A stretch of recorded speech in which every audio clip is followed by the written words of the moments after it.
শুভ সকাল সকলকে। তো আজকের সকালটা একটু ফুল দিয়ে শুরু করলাম। আর তোমরা সবাই কেমন আছো? আশা করি তোমরা অনেকটা ভালো আছো, আমিও ভীষণ ভালো আছি। তো আজকে হচ্ছে আমার টুয়ার্স ভ্রমণের দ্বিতীয় দিন। তো আজকে সারাদিন কি করব না করব সবটাই তোমাদের সাথে শেয়ার করব। তো আশা করি তোমাদের ভীষণ ভালো লাগবে। তোমরা পুরো ব্লগটা দেখো। আর আমার নতুন আর একটা ব্লগে তোমাদেরকে সকলকে জানাই অনেক অনেক অনেক ওয়েলকাম। তো কালকে যেহেতু আমাদের প্রথম দিন ছিল, একটু ঘোরাঘুরি করে টায়ার্ড হয়ে গেছিলাম, তো রাত্রে একটু তাড়াতাড়ি ঘুমিয়ে পড়েছিলাম। আবার যেহেতু আজকে একটু তাড়াতাড়ি উঠতে হতো, কারণ আজকে আমরা যাব এখন ভুটান যাব। তো ভীষণ মজা লাগছে যে বাইরে যাব ঘুরতে। কেমন মানে নতুন নতুন জায়গায় গেলে যেমন হয় আর কি, সেরকমই একটা মনে আনন্দ লাগছে। আর আমার বাইরে কোথাও ঘুরতে গেলে আমার তো ঘুমই আসতে চায় না, সারা রাত মনে হয় জেগে থাকি। অনেক কষ্ট করে কালকে একটু তাড়াতাড়ি ঘুমিয়ে পড়েছিলাম। আর এই যে গোলু এখন ডাকছিল আমাকে, তো আমি বললাম দাঁড়াও আগে ব্রেকফাস্টটা করে নিই, কারণ এমনি আমরা সবার লেট ছিলাম আমরা। তো গিয়ে দেখো সবার ব্রেকফাস্ট হয়ে গেছে, আমি বোন আর ছোট তিনজনেই এখানে খাওয়া দাওয়া করছি, এমনকি গোলুদেরও খাওয়া দাওয়া হয়ে গেছিলো।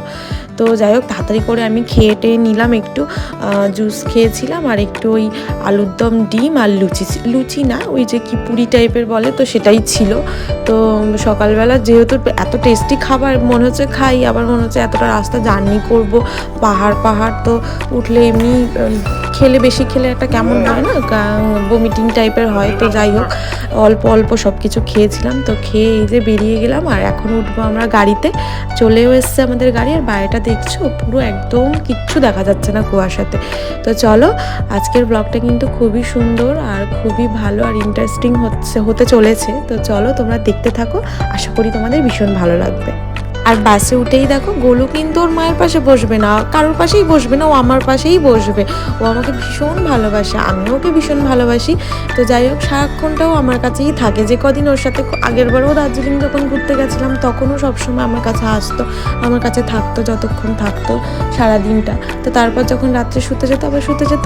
তো এখনও ওরকম আমরা ঘুরতে বেরিয়েছি তো ও আমার পাশেই বসে যাবে। তো চলো আমরা যেতে থাকি আর তোমরা দেখতে থাকো।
আর এই যে ফুলটা তো মানে আমাদের হোটেলের ওখান থেকে তুলেছিল, তো এইটা হাতে করে নিয়ে যে কত কিছু করছে, একবার আমার কানে দিচ্ছে, একবার ওর হাতের উপরে রাখছে, একবার রিং ফিঙ্গার বানাচ্ছে, এসব করছে। আর ও তো খুব পোজ দিতে তো ওস্তাদ, এমনি খুব পোজ দিতে পারে। মানে আমি যদি ক্যামেরার মুখের সামনে ধরি মানে ও দিতে থাকবে, বন্ধ হবে না আর কি।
আমরা আমাদের ডেস্টিনেশনে পৌঁছে গেছি, আর এখানে নেবেই আমরা একটু চা খেয়ে নিচ্ছিলাম।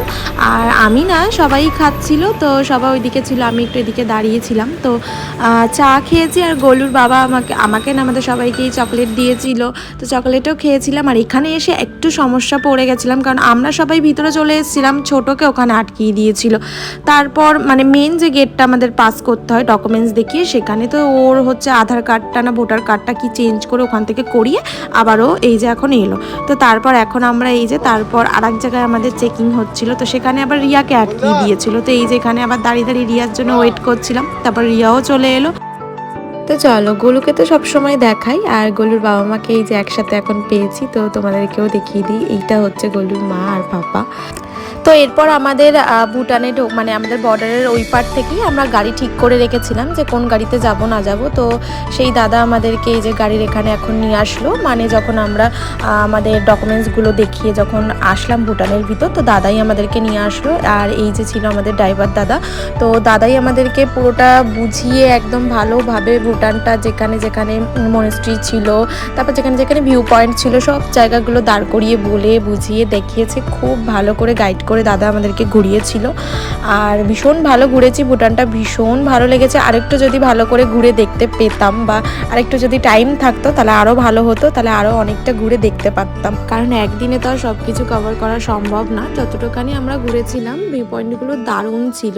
আর ফার্স্ট যে ভিউ পয়েন্টটা ছিল, মানে কি বলবো, ওখান থেকে তো মানে সরতেই ইচ্ছা করছিল না, এত ভালো। ওখানেই বোধহয় আমরা ঘন্টাখানেক কাটিয়ে দিয়েছি। তো চলো তোমাদের সাথেও শেয়ার করি আমার আনন্দের মুহূর্তগুলো, তো চলো দেখতে থাকো।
তো এখানে আমাদের ভুটানে যে ভিউ পয়েন্টগুলো ছিল, তো তার মধ্যে এটা হচ্ছে আমাদের ফার্স্ট ভিউ পয়েন্ট।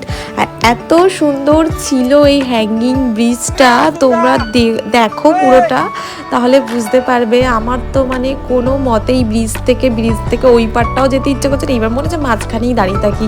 আর নিচ দিয়ে যে সমুদ্রটা মানে সমুদ্র বলতে মানে শুকিয়ে গেছে, এখন তো শুকনো, শীতকালে তো এখানে সব মানে নদীগুলো আর কি, সমুদ্র বলা ভুল, মানে সরি ভুল করে বলে ফেললাম, নদীগুলো আর কি। তো এগুলো শীতকালে পুরো শুকিয়ে যায়, আর গরমকালে মানে নাকি ভরে যায়, এটা তো আমি শুনেছি, আমি তো নিজের চোখে দেখিনি। তো যেটা শুনেছি সেটাই, মানে এতটাই অল্প জল থাকে, মানে স্রোতটা থাকে অনেকটাই, কিন্তু আমি জিজ্ঞাসা করি যেখানে কি এরকম, কিন্তু সবাই বলে যে না, পরে এটা ভরে যায় আর কি। ওই ড্রাইভারকেই জিজ্ঞাসা করি। তো তারপর এই যে দিদি দেখো, মানে এই যে গোলুর মা এত ভয় পাচ্ছে, দুজন তিনজন মিলে দৌড়ে দৌড়ে দিদিকে নিয়ে গেছে ওই ব্রিজের মধ্যে। তারপর যখন চলে গেছে তখন আর সেও নামতে চায় না। আর আমার তো মানে ফটো তুলে ভিডিও করে শেষ মনে হয় না, মন আর ভরে না। এত সুন্দর ছিল এই ব্রিজটা, মানে ভিডিওতে আমি জানি না তোমাদের কতটা কি ভালো লাগবে বা তোমাদের কতটা কি দেখাতে পারলাম, কিন্তু এত সুন্দর ছিল কি বলবো, খুব সুন্দর ছিল এই ব্রিজটা। তো চলো তোমরা দেখো, আমি তো সবই বলে ফেলছি, তোমাদেরও ভীষণ ভালো লাগবে।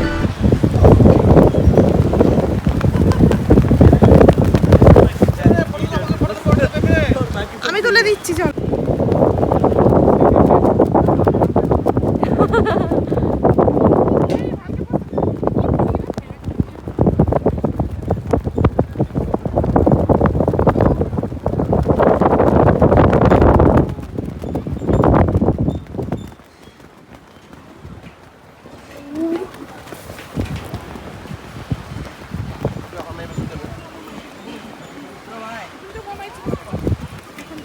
দিদি আসছি আসছি এখান দিয়ে যাবে তো চলে যাই यहाँ पे ही मुझे वहाँ पे जाने का मन ধরেই থাকবো লোক সময় Kush.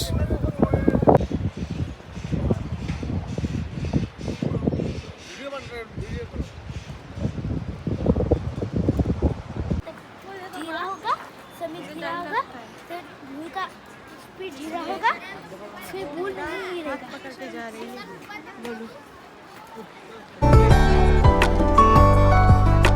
গাড়িতে গিয়ে একটু ট্রিপ করতে হবে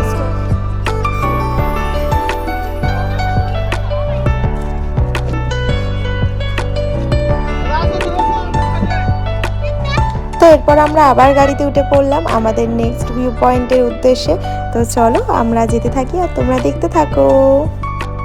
তো এরপর সবাই গেছিলো একটা মনিস্ট্রিতে। তো আমার যেহেতু পিরিয়ড হয়েছিল আমি যেতে পারবো না, তো ছোট্ট মতো একটা রেস্টুরেন্ট ছিল এখানেই সামনে দেখলাম, তো সেখানে গিয়ে একটু মোমো খাচ্ছিলাম কারণ একটু খিদেও পেয়ে গেছিলো। দুপুরের যেহেতু লাঞ্চটা এখনও আমাদের মানে দেরি আছে খাওয়ার, তো ভাবলাম একটু ম্যাগি মোমো কোল্ড ড্রিঙ্কস এইসবই খেয়ে নিই। আর এই যে তারপরে ওই দিদিভাইরা চলে এসেছিলো, তারপর গলুর মাও চলে এসেছিলো, তারপর সবাই মিলে বসে একটু মোমো টোমো খেয়ে গল্প করে তারপর আবার আমরা বেরিয়ে পড়লাম। তো চলো তোমরা দেখতে থাকো।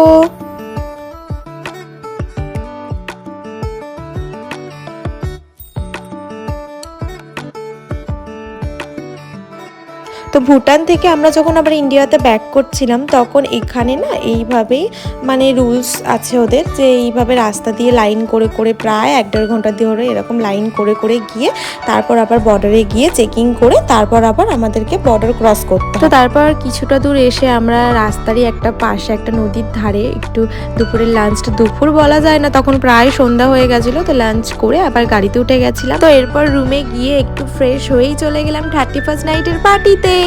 তো 31st নাইটে আমরা কি করলাম না করলাম ভীষণই এনজয় করেছিলাম। তো নেক্সট ব্লগে সেগুলো সব শেয়ার করব। তো চলো আজকের মতো টাটা বাই বাই, সবাই ভালো থেকো সুস্থ থেকো। নেক্সট আবার একটা ব্লগে তোমাদের সাথে আবার দেখা হবে। আর আমার আজকের ব্লগটা যদি তোমাদের ভালো লেগে থাকে অবশ্যই কিন্তু লাইক অ্যান্ড সাবস্ক্রাইব করতে ভুলো না, আর বেল আইকনটা কিন্তু অবশ্যই প্রেস করে দিও যাতে আমি ভিডিও আপলোড করার সাথে সাথেই তোমাদের কাছে নোটিফিকেশন চলে যায় আর তোমরা ঝটপট আমার ব্লগগুলো দেখে নিতে পারো। তো চলো টাটা।